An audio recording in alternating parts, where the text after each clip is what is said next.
everyone, it's Tiffany. Welcome back to my channel. Today I'm going to be unboxing the brand new Funko Games Disney It's a Small World game. This game is for ages 4 and up. It's for 2 to 6 players. Fun game. Let's get it unboxed. Now let's check out the side of the box first. We have this beautiful foil on the sides of the box. On the front of the box we got glitter in all different places, so it's going to look beautifully on your game table, on your toy shelf, on your game shelf. Check out the back of the box, and this is based off, of course, the most iconic ride in Disney parks, the Small World ride. It's a Small World. So this is the cruise, the happiest cruise that ever sailed. Obviously, if you've never been on the It's a Small World ride, you don't really understand the concept of this whole game board, but you have these little boats and they're going to travel through all of the world, all of the world. You have these little boats that travel through all the different lands until you get to the end. And then at the end, you realize that everybody's just the same. So really it's just a small world after all. All the children are all singing the same song. And basically music is universal. So that's why this is such a fun and iconic ride. A lot of people like to go to sleep on it. My husband likes to fall asleep. I like to go on it with the kids and we get the song stuck in our head for the rest of the trip. But let's get started.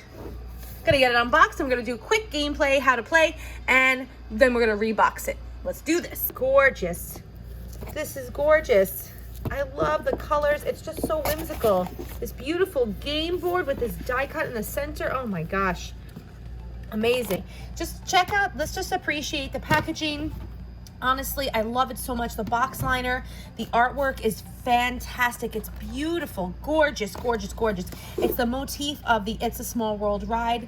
So beautiful. Just all of this artwork is just giving me all the feels right now. I love it so, so much. These holes right here, you're gonna have to put the rotating base in each of the holes. You're gonna get them all in. It's supposed to rotate like this.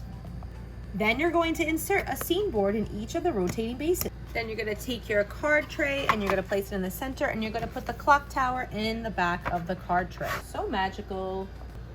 Now there are 2 different colored boats. We have a red boat and a blue boat. Sets of colored flags, 1 blue and 1 red, and you're going to put them in the corresponding boat like that. You're going to put 1 of each of the colored flags inside the card tray. 1 on each side.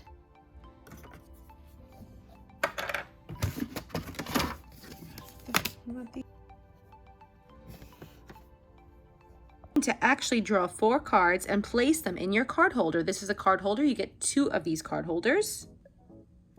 Keep in mind, if you do draw a clock tower card in your first 4 cards, you have to put it back into the draw tray and draw another card to replace it. A quick tip, since we're going to be matching images with the scenes, if you happen to have 2 picture cards that share the same scene, just pair them together so it's easier for you to match later. Basically, the object of the game is to have the most cards in your team's score tray at the end of the game to win.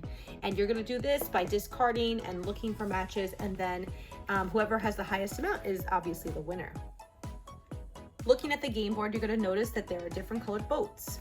So when you start the game, you're going to move your boat to the actual boat that's on the game board.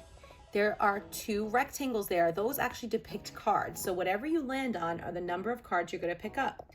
You can pick up 1 card, 2 cards, and sometimes even 3 cards.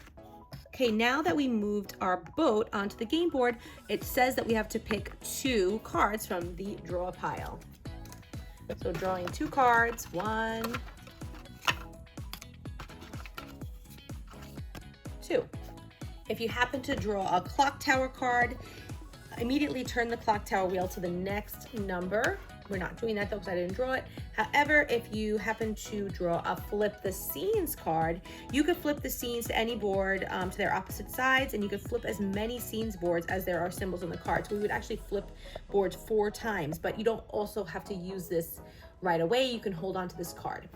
Let's see what cards I pulled though. Okay, I pulled 2 picture cards. Now I'm going to place the cards that I just drew in my card holder. So now I'm in my room with my boat. So I have this right here and I have this room right here. So I'm going to take my card holder and I'm going to see if I can find any of the children that match this picture. And it looks like I have a match right here. I have a match here. Right here I have another match It's 2. On this turn, I was actually able to match 2 images to the room that I'm in. So now I'm going to take these 2 cards, I'm going to place them in the tray. Since I have the blue boat, I'm going to place them in the tray with the blue flags. Now, gameplay is going to continue on and on. Obviously, the whole object of the game is to actually have the most cards in your team's tray, but how does it end? Just like the actual ride, it's a small world. It can go on and on and on and on. However, every time you draw the clock tower card, just keep that in mind. This is what's going to be able to end the game. So you're going to advance to the next number going clockwise, and then once you reach the number 6, that's the end of the game. If you want a shorter game, you can have it reach the number 5, and then the game can end. Or if you want a longer game, you can go to number 7. The team with the most card wins. If there's a tie, the team with the most clock tower cards wins. If there is a tie for both teams share the win. That's basically it. If you want to flip the scene, you can flip it like this to actually change your room. So in case, let's say you have cards that was in this room, but you're in this room, you could flip it, and then you could have it to your advantage. Super duper fun, so easy to play, and let's see how easy it is to rebox.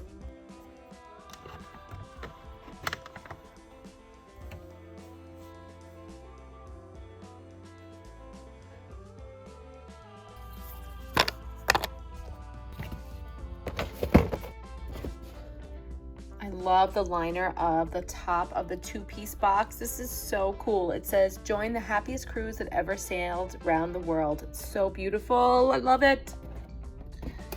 Reboxing is a cinch. Love it. So easy.